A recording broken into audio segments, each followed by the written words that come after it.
यमुना जी पे धोबी मामा कंस मामा के कपड़े धो रहे हैं और कन्हैया कह रहे हैं क्यों भाई क्या इच्छा है? लाला हम तो ये जानते थे कि कंस मामा तो उसे प्रेम ना करे, लेकिन इतना तेरो भव्य स्वागत करो रे कंस मामा ने फूलों से। अब देख अब हमें मामा के घर चलना है, जब मामा जी के घर जाएंगे तो फटे वस्त्र पहन के जाएंगे क्या? तो कुछ वस्त्रन की व्यवस्था हो जाए।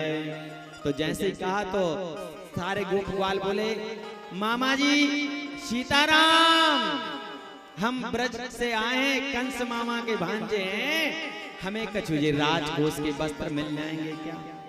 तो कंस का धोबी कह रहा है पागलो, बेझड़ की रोटी खाते हो और पोखरों का पानी पीते हो, राजा के वस्त्र पहनने की इच्छा रखते हो, जाओ भाग जाओ, नहीं तो बहुत पिटोगे। जब ऐसी बात अभद्र भाषा बोली तो आज एक छोटा सा गोप था और वो लाला से बोला ए लाला ये कुछ ज्यादा नहीं बोल रहा है, ये ज्यादा बोल रहा है, वो पूतना वाले लंबे लंबे हाथ निकालिए जरा, ई के गाल पे एक रसीद कर दो। और भगवान ने एक गाल में चांटा मारा है धोबी मामा के, तो सर धड़ से अलग हो गया है। बाल कृष्ण भगवान की जय। और तब तो भगवान राम अवतार में मर्यादा थे, तो उस धोबी को दंड नहीं दे पाए थे। एक युग लगा कर्म भोगने के लिए उसको भी, एक युग के बाद भी जिस माता बहन पर उसने आक्षेप लगाया जानकी पर, उसे द्वापर युग में आकर के भोगना ही पड़ा। इसलिए हम कभी भी किसी भी माता बहन के विषय में या किसी भी व्यक्ति के विषय में बात करने से पहले विचार कर लें कि हम बोल क्या रहे हैं, इसका प्रभाव क्या होगा, ये गलत है या सही है, उसका परिणाम हमको ही भोगना है। ये धोबी मामा की कथा हमको शिक्षा दे रही है।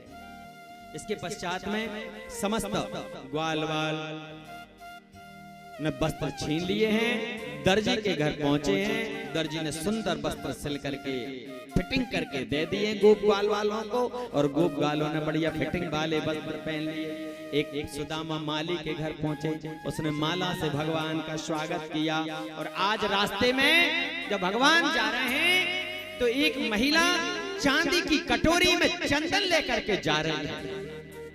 भगवान उसको बीच में रोक करके बोलते हैं देवी तुम कहां जा रही हो, तुम्हारा क्या नाम है? तो वो कहती है लाला पूरी जिंदगी में आज पहली बार किसी ने मेरा नाम पूछा, पूरी जिंदगी निकल गई। ये दुनिया वाले अगर कोई सुंदर ना हो तो उससे बात भी नहीं करते हैं। ये दुनिया वाले अगर किसी के घर में भोजन की व्यवस्था ना हो तो उससे रिश्तेदारी तत्काल खत्म कर देते हैं। ये वैभव के पीछे भागते हैं दुनिया वाले, ये प्रेम के पीछे नहीं भागते। लाला मैं कंस की दासी हूँ, मेरा नाम शैरेंद्री है। ये शैरेंद्री कौन है? और भगवान कह रहे हैं आओ।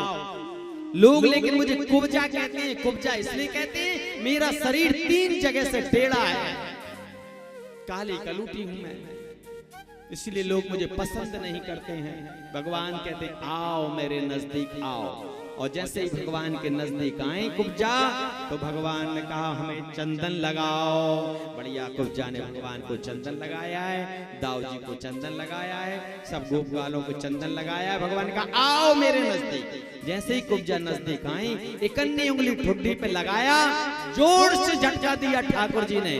कुब्जा की 3 जगह की कमर टेढ़ी ठीक हो गई और सुंदर बन गई वो। कुब्जा कहती हैं आइए आप घर पधारिए और मेरे मन की इच्छा पूरी करिए। ये कुब्जा कौन है? कुब्जा सूप न खाती भैया, जिनकी नाक काटी थी भगवान ने नासिक में। तो नाक कटने के बाद वह सूप न खा, ब्रह्मा जी की तपस्या करने चली गई और 10,000 वर्षों तक उसने तपस्या की। जब ब्रह्मा जी प्रकट हुए तो बोले क्या चाहिए? राम जैसा पति चाहिए मुझे। तो उन्होंने कहा कि अभी तो वो मर्यादा में है, इस अवतार में आपकी इच्छा पूरी नहीं होगी। जब द्वापर आएगा तब वो कृष्ण अवतार होगा, तब तुम उनकी पत्नी बनोगी, तुम्हारा नाम शैलेंद्री कुब्जा होगा। बाल कृष्ण भगवान की जय जय श्री